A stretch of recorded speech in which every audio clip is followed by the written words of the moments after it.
Assalamualaikum warahmatullahi wabarakatuh. Selamat pagi anak-anak.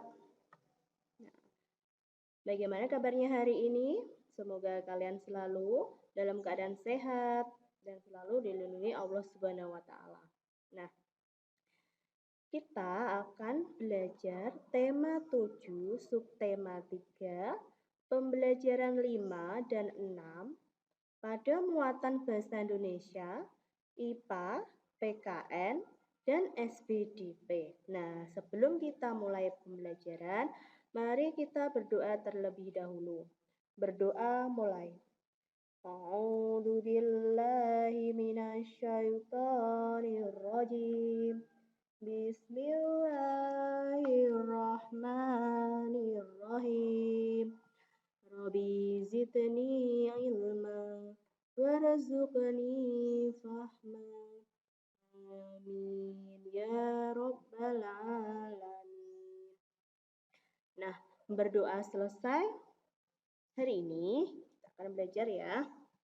Yang pertama, kamu telah belajar membuat surat undangan resmi. Nah, kali ini kamu akan membuat surat undangan yang dipadukan dengan motif seni lukis daerah. Nah, bagaimana ya kira-kira hasilnya?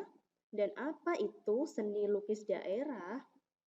Seni lukis daerah adalah seni yang menggambarkan objek-objek berupa pemandangan alam, tumbuhan, binatang, manusia, dan benda alam untuk menimbulkan perasaan keindahan. Nah, itu yang dinamakan seni lukis daerah.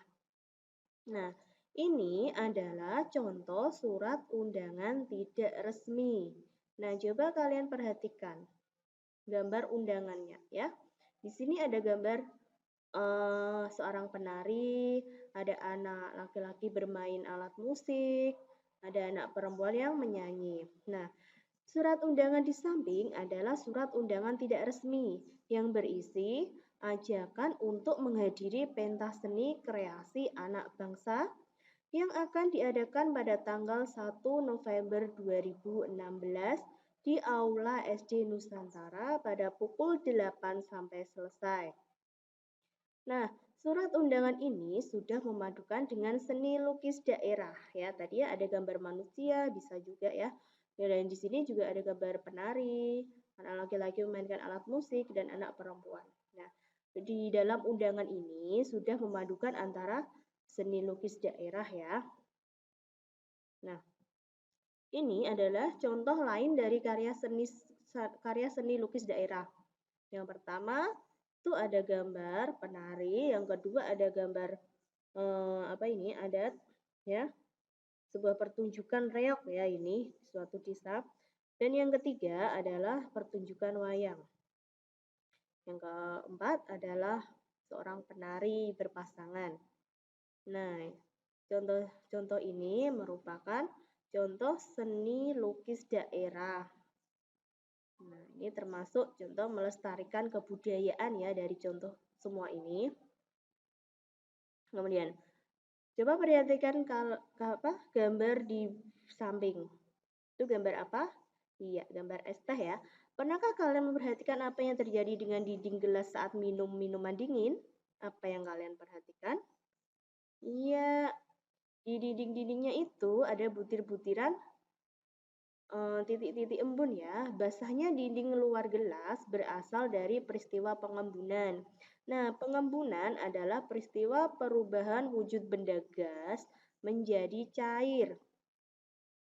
Hal tersebut karena suhu udara di luar gelas lebih tinggi dibandingkan suhu es di dalam gelas. Nah, titik-titik embun di daunan pada pagi hari itu ya contoh lainnya. Terus ada titik-titik pada uap di panci dan di kaca mobil. Nah, ini contoh peristiwa pengembunan. Ada di titik-titik gelas ini pada minuman dingin. Ada di kaca mobil, ya ini pengembunan.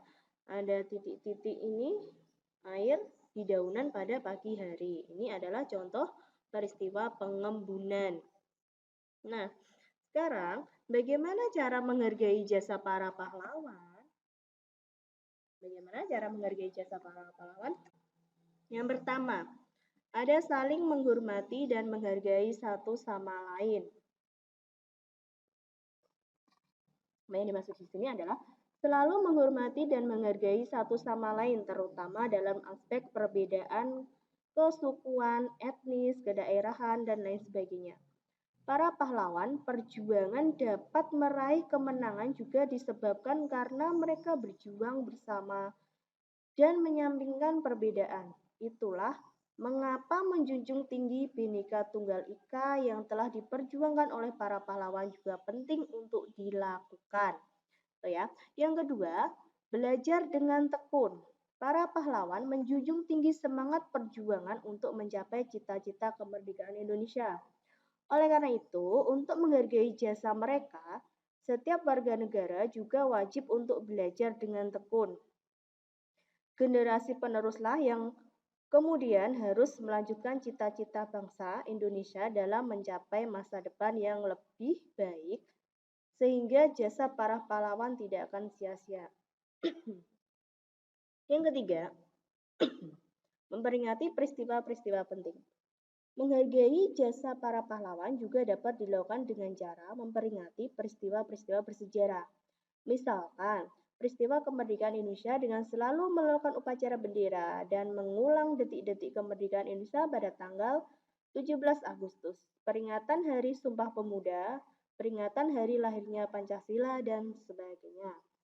Kemudian, bagaimana cara meneladani sikap para pahlawan? Yaitu yang pertama ada rela berkorban.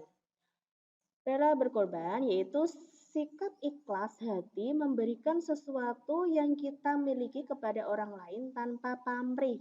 Contohnya, menolong orang dengan tulus dan ikhlas serta tidak mengharapkan imbalan apapun. Nah, itu ya dari rela berkorban. Yang kedua yaitu berani.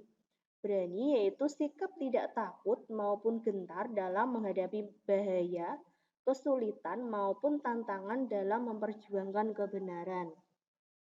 Yang ketiga, cinta tanah air, yaitu cara berpikir, bersikap, dan berbuat yang menunjukkan kesetiaan, kepedulian, dan penghargaan terhadap bangsa.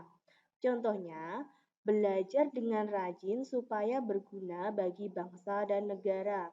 Bangga dengan produk-produk dalam negeri. Yang keempat, tidak mudah putus asa. Yang dimaksud tidak mudah putus asa yaitu pantang menyerah dalam menghadapi masalah, disiplin dalam menaati peraturan dan tata tertib. Yang kelima, bersikap kesatria. Yang dimaksud di sini adalah mau menerima kritik dan mau menerima kekalahan, menerima perbedaan, dan mau mengakui kesalahan serta memperbaikinya. Nah, itulah ya sikap meneladani para pahlawan bangsa. Nah, pembelajaran hari ini Ustazah cukupkan sampai di sini. Wassalamualaikum warahmatullahi wabarakatuh.